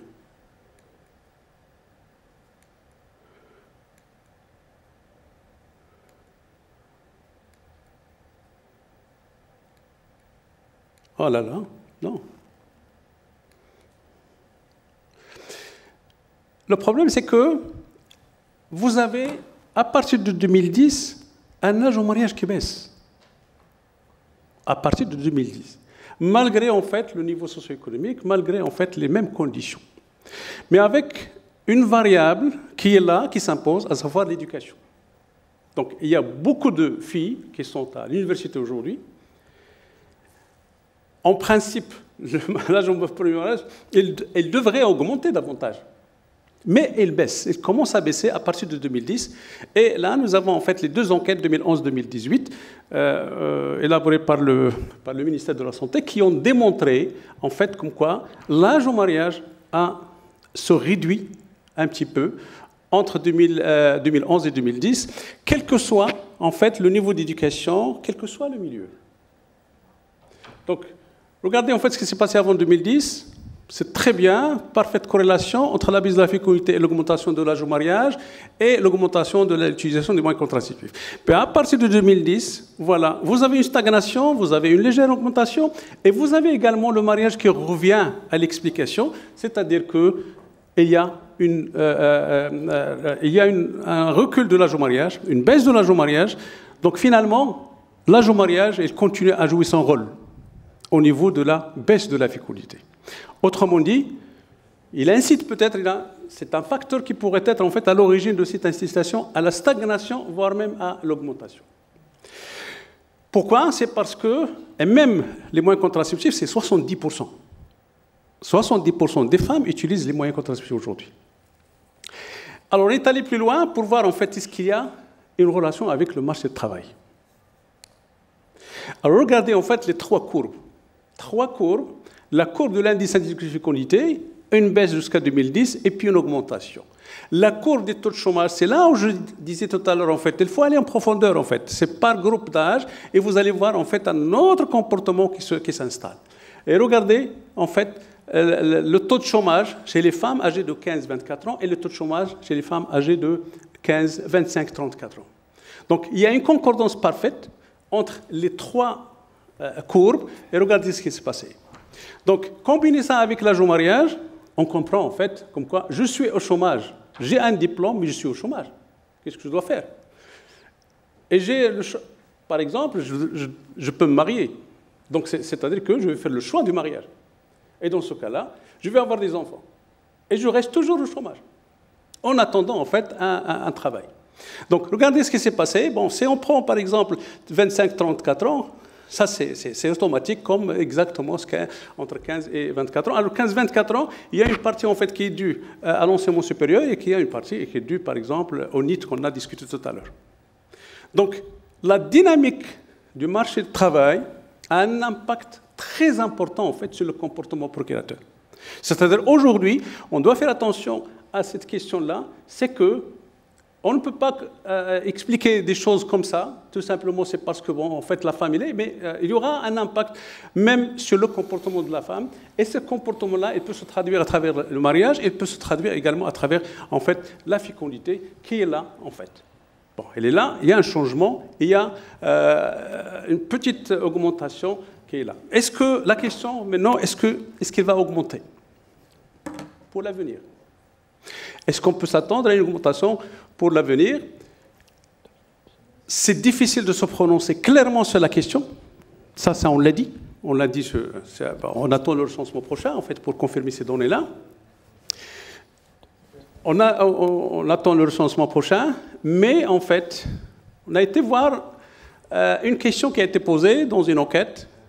C'est les enquêtes de la santé. Pose parfois des questions sur le nombre d'enfants idéal qu'une femme peut avoir, par exemple. Et quand on compare, en fait, avec ce qu'elle peut avoir comme enfant, la femme, avec ce qu'il peut avoir, ce qu'il peut désirer pour souhaiter pour les filles, regardez ce qui se passe, en fait. Elle espère moins pour les filles que pour elle-même. Ça veut dire quoi? Le comportement de réduction de la fécondité s'installe en bonne et due forme sur le plan culturel. Mais elle s'adapte en fonction des conditions économiques. C'est ça la question, en fait. C'est-à-dire que tant que je suis au chômage aujourd'hui, même avec un diplôme, qu'est-ce que je peux faire? Est-ce que j'attends un travail ou bien j'attends bien entendu un mari? Bon, je parle des filles surtout, mais je pense que le choix pour le mariage s'impose et le choix pour la fécondité s'impose. Alors, pour l'avenir, moi je pense qu'on reste très prudent au niveau de l'explication pour l'avenir. Je pense que le modèle de baisse de la fécondité au Maroc, elle est bien ancrée dans la culture marocaine. On a estimé en fait le taux de fécondité ou bien l'indice de fécondité ne devrait pas dépasser en fait 2,5 enfants par femme. On reste à ce niveau-là. Je pense, même avec le recensement, on va être dans cette fourchette-là. C'est autour de 2,5. Voilà, je vous remercie. Merci, cher professeur, pour cette présentation très claire et et qui nous éclaire par rapport à ces évolutions démographiques, comme vous avez dit, qui agissent directement sur le marché de travail. Maintenant, nous allons passer à M. Taïb Razi, qui est économiste senior au Policy Center, qui va aborder la question de l'intelligence artificielle et ses implications sur le marché du travail ici au Maroc. Donc, Taïb, la parole est à vous. Merci, Seb Aziz. Je vous remercie. Je remercie l'audience. Ma présentation s'intéressera à la préparation de l'économie marocaine à l'intelligence artificielle. Cette présentation est motivée par deux principaux constats. Le premier constat concerne la croissance exponentielle de ce secteur à travers le monde. Des indicateurs comme les montants d'investissement qui sont passés de 145 milliards en 2013 à quelque chose comme 1900 milliards en 2021.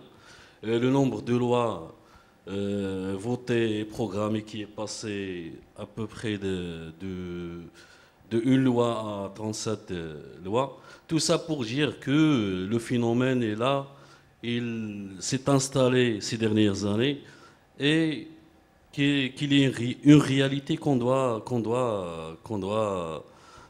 gérer. Cette réalité touche particulièrement le marché du travail avec un impact sur les emplois, au moins sur les compétences ou sur la manière dont les tâches se sont exécutées au sein des entreprises et par conséquent au sein du marché du travail. Une estimation du FMI est que, au niveau mondial, 40% des emplois seront exposés à l'IA.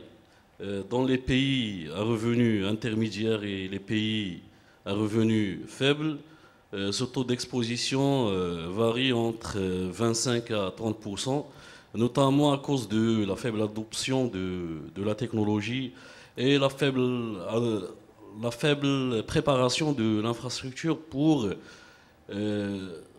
l'adoption de l'AI et donc faible adoption de l'AI, faible probabilité d'exposition des tâches et des emplois à l'AI. Donc, au regard de ces deux constats qui sont la croissance de l'adoption de l'IA et son impact potentiel sur le marché du travail, on a essayé d'évaluer l'état de préparation de l'économie marocaine à l'avènement et à l'installation de ce phénomène au sein de l'économie.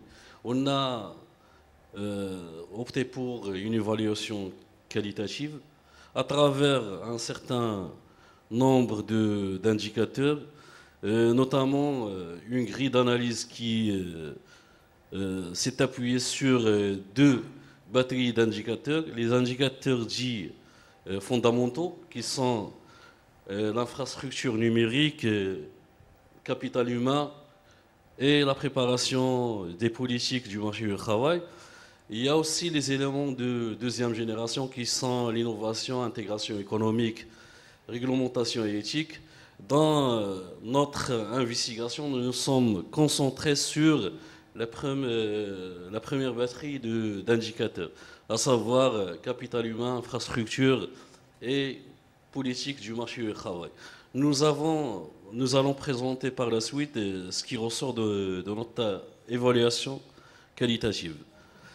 Pour ce qui est du degré de préparation de l'infrastructure, on a investigué en principe on a investigué deux dimensions principales. La première est l'accès à l'infrastructure, l'accès sûr, de qualité et abordable.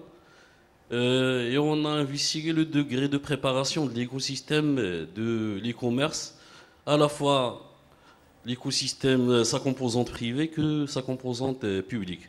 Il ressort que En termes d'accès à Internet, on est à quelque chose comme qui dépasse les 80%, 90%.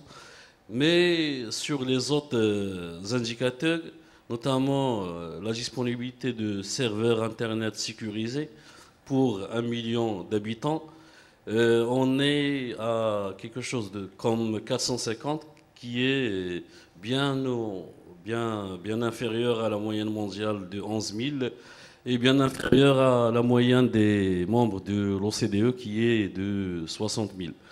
Pour ce qui est du coût de l'accès à Internet, le Maroc a réalisé un certain nombre de progrès, notamment en ce qui concerne le panier de téléphonie fixe à haut débit, mais pour un certain nombre de produits, on est bien en dessous de l'objectif fixé à l'international qui est de 2% du revenu national brut par habitant mensuel. Là, on peine à atteindre cet objectif. Pour ce qui est de la maturité des infrastructures de commerce électronique, le niveau de développement des services postaux indique une flexibilité qui est comparable aux pays avancés. Pour ce qui est de l'utilisation des téléphones mobiles pour les transactions, on est à peine à 10%, qui est bien en dessous de la moyenne des pays intermédiaires, à revenus intermédiaires et de la moyenne des pays avancés. Pour ce qui est de l'infrastructure en ligne publique, les indicateurs montrent qu'on a un cadre institutionnel bien établi, qu'on a des prestations de services qui sont comparables aux pays au même niveau de revenus, mais là où il y a le gap, c'est au niveau de la participation citoyenne, c'est-à-dire l'utilisation des services en ligne de l'administration publique, et il y a le gap aussi au niveau de la prestation de contenu par l'administration publique, je précise le contenu en ligne. Passons maintenant au deuxième volet. Là, on a traité le volet préparation de l'infrastructure. Deuxième volet, c'est le volet de la préparation du capital humain. On s'est intéressé à 3-4 indicateurs. Le premier, c'est la qualité globale de l'éducation. On a un indicateur pour les lycéens, plus de 70% qui sont qualifiés de mauvais élèves, qui ne maîtrisent pas les compétences minimales en lecture, en mathématiques et en sciences. La pénétration des TIC au sein des écoles, un pourcentage de 40% d'écoles qui disposent de matériel TIC pour des besoins d'apprentissage. La prévalence des compétences TIC au sein de la population. Pour les compétences basiques, on est à quelque chose comme 60% pour couper-coller et des compétences semblables. Pour les compétences avancées comme le codage basique, on est à 10%. Pour ce qui est du troisième critère d'évaluation, qui est celui de la préparation des politiques du marché du travail à l'EAI, on s'est basé sur une grille, sur un triennal qui associe à la fois capital humain, réaffectation du capital humain et existence de filets sociaux. Dans un esprit de flexicurité qui associe à la fois formation, réadaptation, requalification de la main-d'œuvre à sa réaffectation dans les branches et dans les secteurs au schéma de, je dirais, au schéma de unemployment benefit, au schéma de, comment dirais-je, unemployment benefit, ça marche. Au schéma d'allocation chômage et d'indemnité pour perte d'emploi. Ici, pour ce qui est du capital humain, on en a parlé. Pour ce qui est de la réaffectation, on constate qu'on a un système d'intermédiation, bien sûr, qui a enregistré des acquis, mais qui affiche un certain nombre de gaps, notamment sa couverture lacunaire à la fois des territoires et des populations. Jusqu'à très récemment, l'intermédiation publique ne couvre que certaines catégories de la population. Et pour la couverture des territoires, on a à peu près 90 agences ANAPEC qui couvrent l'ensemble du territoire avec un ratio supérieur à 1000 ou 2000 conseillers pour un inscrit. Donc, l'évaluation de la préparation des politiques du marché du travail à l'IA fait ressortir que, faire ressortir que l'intermédiation n'est pas aussi préparée pour permettre la réaffectation de la main-d'œuvre entre les secteurs et entre les. Aussi, dernière chose, pour ce qui est de l'existence de schémas d'allocation chômage ou d'allocation pour perte d'emploi, le Maroc commence à réaliser des avancées. Maintenant, avec la généralisation de la couverture médicale pour toute la population, on a remarqué que le score du Maroc sur ce dernier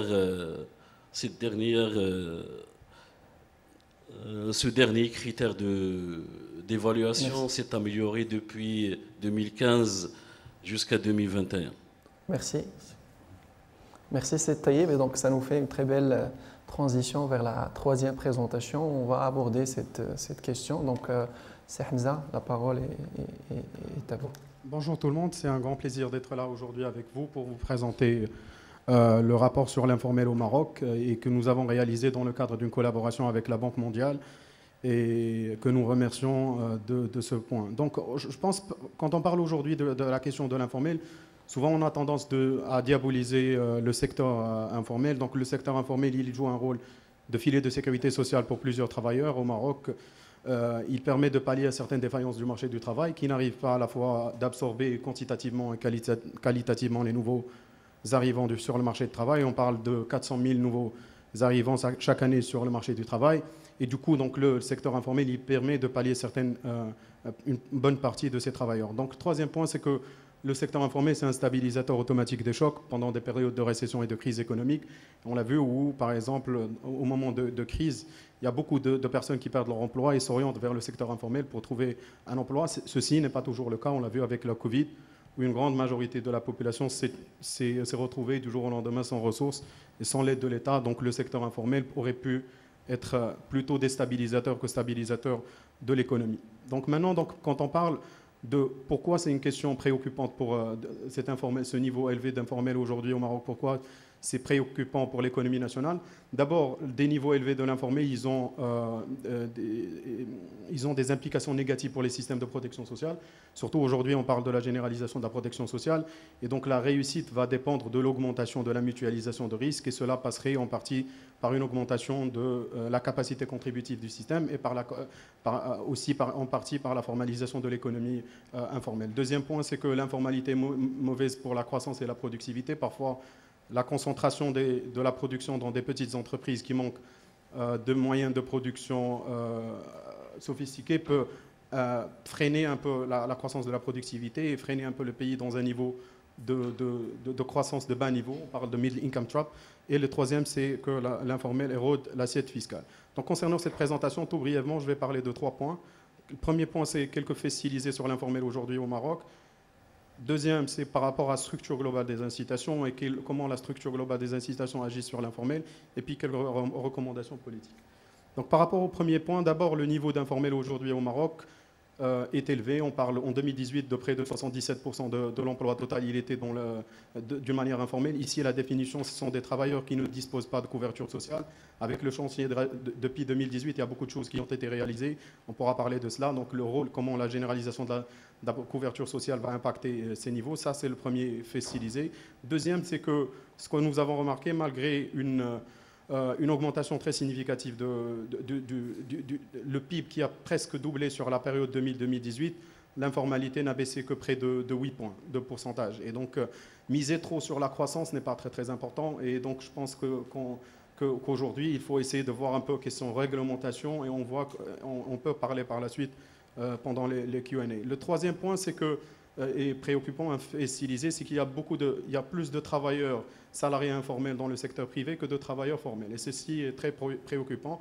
On parle aujourd'hui, donc la réglementation dit que le code de travail, les travailleurs salariés doivent être déclarés à la CNSS. Aujourd'hui, seulement 35% des travailleurs salariés cotisent et sont couverts par des systèmes de protection sociale. Ça veut dire que 65% ils sont informels, mais d'une manière illégale. Un tout petit point par rapport à cela, c'est que la réglementation avant 2018, ce sont des travailleurs. Donc, la réglementation ne concernait que les travailleurs salariés, c'est-à-dire les travailleurs non salariés étaient exclus d'office par la loi des systèmes de protection sociale. Ça aussi, c'est un point qui a changé avec la généralisation de la protection sociale, où aujourd'hui, tout le monde est couvert par un système par la loi, par la protection sociale. Et donc aujourd'hui, on ne va pas parler d'informel légal ou illégal, mais seulement d'un informel qui est illégal. Le quatrième point, souvent on a tendance à associer informalité à pauvreté. Donc les chiffres, aujourd'hui, être informel ne signifie pas forcément être vulnérable aux pauvres, et les chiffres le montrent. Jusqu'au 10e décile, les top 10%, les 10% les plus élevés dans les dépenses de consommation, ils concentrent on a à peu près 50% des travailleurs, ils travaillent d'une manière un peu informelle et ils ne sont pas couverts par les systèmes de protection sociale. C'est vrai, bien sûr, qu'on trouve des niveaux élevés d'informalité dans les couches sociales les plus défavorisées, dans les déciles les plus bas, mais jusqu'au 10e décile, on parle de 50% qui sont recrutés d'une manière informelle. Maintenant, quand on parle un peu d'essayer d'expliquer un peu pourquoi ces niveaux élevés de l'informel aujourd'hui au Maroc, parfois on associe ça à une faible dynamique du secteur privé, comme j'ai parlé au début, qui n'arrive pas à absorber les travailleurs. On parle aussi de l'exode rural, des personnes qui viennent du rural vers l'urbain, qui cherchent des emplois et donc n'arrivent pas à trouver et se trouvent contraints d'aller vers l'informel. Et parfois la pauvreté, ce n'est pas toujours le cas. On a vu que 50% des travailleurs dans le top 10% dans la distribution de revenus au Maroc, ils sont recrutés d'une manière informelle. Et d'où l'intérêt un peu de notre étude. Ce que nous avons essayé de voir, c'est comment les incitations globales et qui sont formées par les relations employeurs-travailleurs, le système fiscal, les conditions sur le marché, agissent sur les incitations des travailleurs d'être formels ou informels, ou une combinaison des deux. Par exemple, pour la première composante, la relation employeur-travailleur, il y a la question du système de protection sociale, la réglementation sur le code de travail, la réglementation licenciement-recrutement, la question du salaire minimum et les programmes non contributifs, comment ils agissent sur les incitations des entreprises et des travailleurs. Aujourd'hui, on parle d'un coût de recrutement d'un salarié dans le secteur privé d'à peu près 27%. Pour la CNSS. Il y a aussi la question de la fiscalité, la TVA, l'IS et les transferts, comment ils agissent sur les incitations. Il y a les conditions sur le marché, les procédures et coûts d'enregistrement, les lois qui régissent la concurrence et le climat des affaires. Bien sûr, je ne peux pas m'étaler sur ça en 10 minutes, on pourra bien sûr en discuter pendant le Q&A, mais aujourd'hui, ce que nous avons, quand on analyse un chiffre un peu, c'est qu'il y a à peu près en une année, entre 2017 et 2018, 23% des salariés qui ont changé de statut et qui ont arrêté de cotiser à la CNSS, 9% qui ont arrêté à cotiser, à peu près 5% pour aller vers la population inactive et ainsi de suite. Et donc cela un peu suggère qu'il y a beaucoup d'arbitrages qui se font par rapport à les entreprises. Il y a les personnes aussi ayant un statut de formalité qui est assez long sont plus incitées d'être formelles que les personnes dont le statut de formalité est faible et dont la protection contre les risques est irrégulière. Aujourd'hui, par exemple, avant 2018, pour bénéficier d'une retraite, il faut cotiser au moins 10,4 ans. Ça veut dire que les personnes qui n'arrivent pas à respecter ce nombre de cotisations perdent 2/3 des cotisations patronales pour la CNSS. Et comme un truc qui est important, c'est que comme le coût d'embauche d'un salarié qui est élevé, et comme le respect de la loi n'est pas très important, on parle aujourd'hui, j'ai parlé, 65% des entreprises ne déclarent pas leurs salariés qui devraient être couverts par la protection sociale. Donc il y a certaines entreprises qui tentent à tricher ou à enfreindre la loi pour déclarer une partie de leurs salariés ou pas du tout les salariés à la CNSS. Et on voit même à travers ce chiffre, seulement 50% de la population salariée du secteur privé est déclarée à la CNSS. Maintenant, quelques recommandations pour faire face à cette question. Pour conclure très brièvement, il y a la question, première recommandation, c'est la coordination globale des réformes. Et ça, c'est un vrai problème. Donc, par exemple, on met en place des mesures, mais on oublie, par exemple, quand je parle de la coordination globale des réformes et la nécessité de mettre en place une cellule ministérielle pour gérer cette question.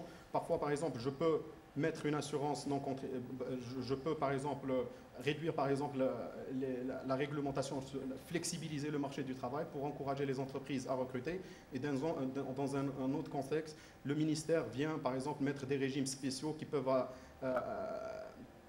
impacter la capacité d'arbitrage des entreprises d'aller vers un régime ou pas, et donc elles peuvent les désinciter d'être formelles. Donc, repenser cette question de coordination globale, et il y a 5 dimensions: assurance non contributive, fiscalité, réglementation, régimes fiscaux spéciaux et règles applicables aux entreprises. Le deuxième point, c'est la généralisation de la protection sociale qui a un rôle fondamental. Aujourd'hui, une protection sociale de qualité peut inciter les travailleurs d'être formels. Et il y a 5 points qui sont les 5A qui sont très importants. Il y a l'attractiveness. Est-ce que le système il est attractif? Est-ce qu'il est affordable? On parle aujourd'hui d'un out-of-pocket pour les travailleurs salariés de 35%. Réduire cet out-of-pocket en maîtrisant un peu les dépenses de santé est très important. L'accessibilité, on parle de l'accessibilité rurale, urbaine, est très importante. La question de awareness, est-ce que les personnes elles sont conscientes des avantages ou pas des systèmes de protection sociale? Par exemple, le système de CNSS pour la pension, il est avantageux pour les salariés du secteur privé, et l'active participation des agents. Là, je pense qu'il n'y a pas de souci par rapport à cela. On a vu une mobilisation de l'État. Je pense que pour clôturer, il y a 3 autres réformes. La réforme de fiscalité pour mobiliser des recettes fiscales, on pourra parler de cela, et assouplir la régulation et la stabilité d'emploi, et bien sûr l'amélioration des conditions de marché et favoriser une dynamisation du secteur privé. Yasko y a parlé de ça. Toute la question sur la réflexion de la dynamisation du secteur privé est fondamentale dans ce sens. Et merci pour votre attention. Merci Hamza pour cette présentation. Donc on ouvre la discussion avec l'audience. Donc on va essayer de prendre un groupe de questions avant de revenir vers nos panélistes. Peut-être quelqu'un pour briser la glace. Oui. On commence avec madame. Merci, chers panélistes, pour vos différentes présentations. En fait, moi, je voudrais revenir surtout sur le point qui est lié à l'IA et tout ce qui est technologique. Parce que vous pouvez rapprocher là. Oui.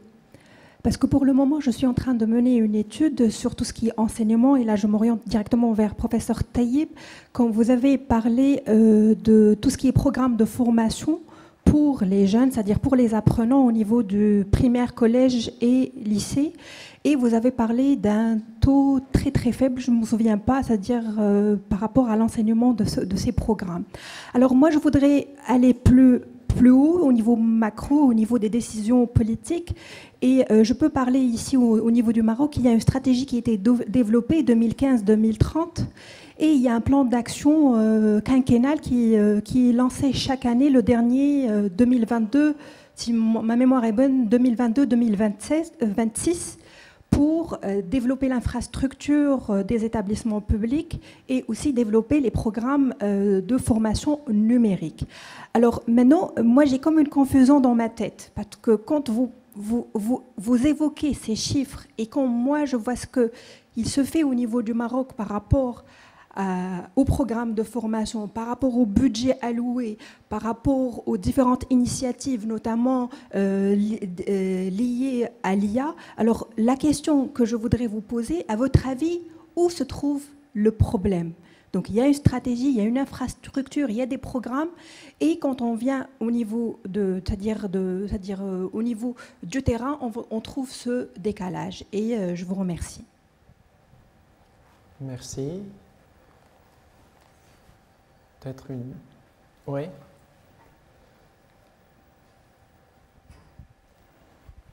Merci beaucoup. Ma question s'adresse au professeur Rajbilou parce que la question de la démographie, je pense qu'elle est fondamentale dans toute l'analyse qu'on doit faire sur toute la dynamique économique.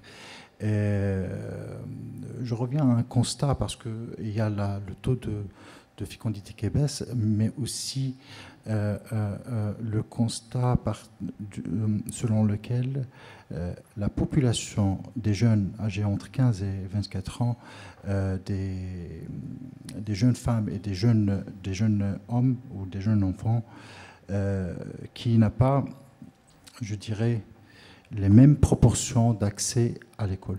Si on voit l'enquête emploi, on va trouver plus de 90% des personnes âgées entre 15 à je pense, 24 ans qui sont à l'école, comparativement aux jeunes femmes dont la proportion est de presque 60%. Alors, quand on fait ce constat, qu'on le relate avec la fécondité, et le fait de reproduire les structures sociales à travers la reproduction de la démographie qu'on a, je pense que c'est à partir de ce point qu'on peut comprendre la dynamique du marché du travail et les conséquences sur l'inactivité, sur le chômage et sur les pressions qu'on va faire face sur le marché du travail. Donc, à votre avis, comment cette baisse de la fécondité selon les différentes couches sociales, parce qu'on peut voir la fécondité par rapport à différentes couches sociales, parmi les riches et parmi les moins riches, et puis cette reproduction de situations sociales à partir de la reproduction démographique. Ça, c'est ma première question. Ma deuxième question s'adresse à Saoudi. Il y a une figure, là on voit... je n'ai pas identifié quel cycle, parce qu'il y a une figure, le taux de formalité, et selon un cycle, je n'ai pas identifié quel cycle. Si vous pouvez expliquer ce cycle, il y a de 1 jusqu'au 20. Je n'ai pas compris de quelle tranche on est en train de discuter. Qu'est-ce qu'on entend parler par informalité dans cette figure? Si c'est lié aux dépenses de ménage, pour qu'on puisse parler de la pauvreté. Dernière... Rapidement. Bon, ça, c'est les deux questions les plus importantes que j'ai. Merci. Bien, merci. Peut-être, Taïeb, si vous pouvez prendre... Merci. Je vais commenter la question de Madame par rapport aux efforts consentis dans le domaine de l'éducation. Pourquoi on n'arrive pas à avoir des résultats, notamment en ce qui concerne le numérique. Je vais partir des données. Les données sur l'évaluation de la livraison des services de l'éducation au Maroc. Il y a des enquêtes qui ont été menées, qui ont été entreprises par le ministère, par le CSE, par la Banque mondiale, pour évaluer là où on est. La question de l'accès, on est à la généralisation. La transition, on avance bien. Il y a le problème de la qualité. Là, le problème de la qualité se pose à plusieurs niveaux. premier niveau, c'est le niveau de la disponibilité des inputs. Pour l'école normale, sans parler de la pénétration d'éthique dans les écoles, sans parler de la digitalisation, sans parler de l'AI, il y a un manque de... Les chiffres indiquent qu'il y a un gap dans ce sens au niveau de la disponibilité de manuels, au niveau de la disponibilité de matériel didactique et d'autres niveaux. Pour ce qui est d'éthique, il y a un manque de pénétration d'éthique au niveau des écoles avec un taux de 42% selon l'enquête PISA qui s'adresse aux lycéens. Pour l'éthique, il y a un gap en termes d'accès à l'école, un gap en termes d'accès à la maison. Ce gap en termes d'accès est couplé d'une insuffisance de l'usage à la maison et à l'école. Il y a un autre volet qui impacte la qualité, c'est celui de la maîtrise des professeurs et des enseignants, à la fois au niveau de l'effort fourni, l'absentéisme de l'école, l'absentéisme de la classe, les méthodes pédagogiques, et aussi en termes de maîtrise. Les statistiques de l'ONDH sont parlantes dans ce sens. Ils indiquent qu'un pourcentage très minime maîtrise 80% du programme de la 4e année, que ce soit pour l'arabe, pour les mathématiques, pour le français. Il y a aussi le volet des parents. Il y a la collaboration entre l'école et les parents, la collaboration entre les parents et les professeurs. Là aussi, cette dimension pose un problème en ce qui concerne la qualité globale et concernant l'apprentissage via l'IA et l'apprentissage via le numérique et l'apprentissage du numérique. Voilà. Très bien, merci. C'est Ajouil, si vous voulez réagir par rapport au commentaire. Réagir par rapport à ça, parce que, alors, pour moi, en fait, il y a deux variables clés qui agissent sur le comportement démographique de façon générale. Ça a été démontré, en fait, dans pas mal d'études, à travers des modèles statistiques, à travers la description, à travers beaucoup de choses. C'est l'éducation et l'emploi. Je parle des femmes. Alors, l'éducation, plus on retarde en fait l'éducation de la fille à l'école, plus il aura un impact très important sur sa fécondité. À commencer par l'âge au mariage, parce qu'on le retarde déjà. Et l'âge au mariage, il influence en fait automatiquement la fécondité.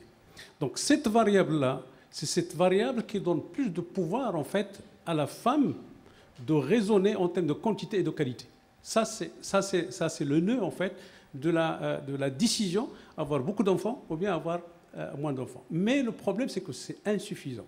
C'est qu'il faut une autre variable, c'est celle en fait, qui touche à la participation à l'activité économique, c'est-à-dire que c'est celle-là qui va davantage en fait, impacter son comportement pour un nombre réduit de femmes. Maintenant, en fait, les deux périodes, avant 2010 et après 2010.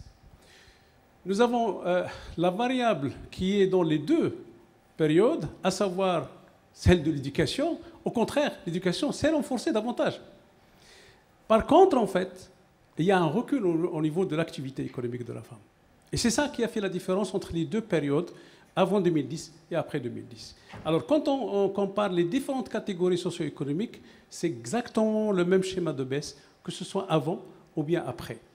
J'ai présenté quelques indicateurs concernant en fait, le milieu urbain et le milieu rural, mais en même temps, en fonction du niveau d'éducation, l'éducation agit énormément sur le comportement de procréateur, mais attention, il faudrait qu'il soit accompagné en fait, d'une dynamique du marché de l'emploi en faveur en fait, de la femme. Hamza, peut-être Juste par rapport au graphique qui lie l'informel et la pauvreté, souvent on associe, on dit que les travailleurs informels, ce sont des gens qui sont pauvres. Ça, c'est un constat. On s'est dit, OK, on va voir les données, on va classer la population du niveau de revenu le plus faible au niveau de revenu le plus haut. Et on va classer la population en 10 déciles égaux. Premier décile, deuxième décile, troisième décile. Et on va calculer quel est le taux d'emploi informel dans chaque décile. Dans le premier décile, c'est vrai qu'on a des taux d'informalité qui dépassent 95%, mais dans le 10e décile, c'est-à-dire les 10% les plus riches au Maroc, on est à 49% de la population qui travaille d'une manière informelle, c'est-à-dire qui travaille et qui n'a pas une couverture sociale.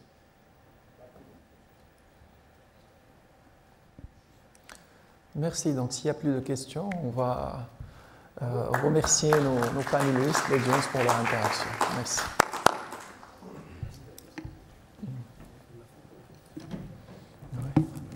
Quelques mots très rapides de conclusion. D'abord, il y a encore un peu de monde, c'est bien, mais bravo en tout cas à ceux qui sont restés.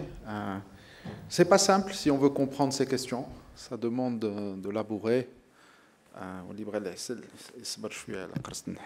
un petit peu ça. Il faut être assidu. En tout cas, je souhaiterais, je ne vais pas résumer, mais 2-3 mots rapides. Je crois qu'il y a quelques tendances qui ont émergé. Un, la complexité, l'imbrication, l'intrication, l'enchevêtrement, l'emboîtement de ces questions-là. Et ce qui veut dire qu'il n'y a pas de solution unique, il n'y a pas d'instrument unique, il n'y a pas de possibilité de solution miracle. On touche à des aspects aux dimensions multidimensionnelles qui renvoient à la sociologie, l'anthropologie, les valeurs, la culture, la gouvernance, les institutions, les rapports de force, et j'en passe. C'est aussi au cœur de ce qu'on voudrait être, donc je ne voudrais pas que vous partiez avec une note un petit peu négative, parce qu'il y a beaucoup de problèmes, de difficultés, mais il y a aussi, comme toujours, beaucoup de travail, de choses à faire, d'amélioration des politiques publiques. Il y a aussi des projets, donc c'est aussi un projet de société que, par exemple, d'intégrer les femmes au marché du travail. C'est un beau projet.